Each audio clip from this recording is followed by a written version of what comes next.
Skyblock, at its core, is an MMORPG, and like every MMORPG, the gear you use has to be balanced, or people start to complain when items that require an incredibly long grind are weaker than the easier options. In an effort to fix this, the developers releases patches that buff or nerf items that are too weak or too strong, although these usually just piss more people off and cause new things for the forums to complain about.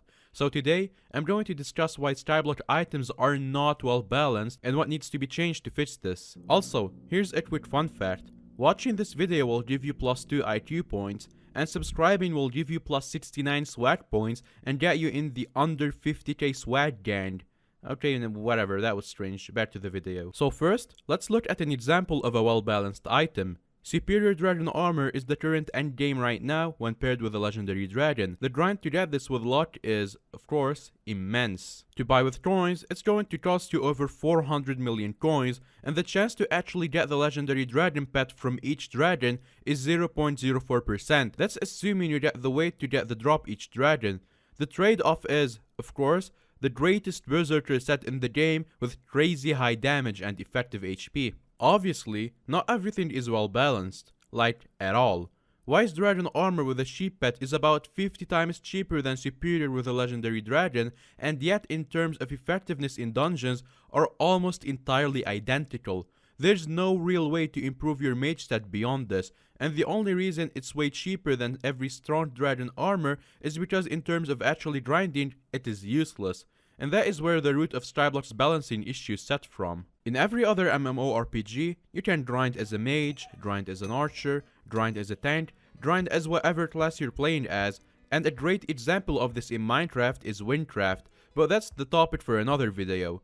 The point is, you can't do Slayers as a mage because the bosses try to melee you. You can't grind Zealots as an archer because they literally cannot be hit by arrows. You cannot grind anything as a healer or tank because you don't deal enough damage. The only people who can grind are those with Berserker related gear because they have good enough defense to take on anything in the game right now, the highest damage you can possibly deal, and the fastest speed.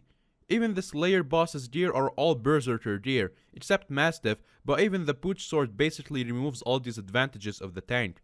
As a result, the balancing of all the other items in the game are entirely ignored because they are pointless and there's no real way to test them because everything in the game is designed for Berserkers. The way to fix this is to make grinding a much more accessible thing to people of all classes. This is done well in dungeons because a large number of weaker mobs, all with unique drops, with occasional stronger mobs, make a team of all different classes necessary to beat it, in comparison to a single strong Slayer mob that you cannot dodge and can only hit it with melee damage or else it heals all of its health back up. Public islands other than the end need to feature a greater variety of mobs that you cannot simply one-hit to grind, and with abilities or environmental features that provide a challenge to every class. Slayer quests need to be reworked to either have armor sets and weapons for different classes, or reworked quests that can be approached in wide manner of different ways, similar to the Watcher fight and Professor boss in dungeons. Until these changes are made, Skyblock is going to remain somewhat bland and repetitive with its grind,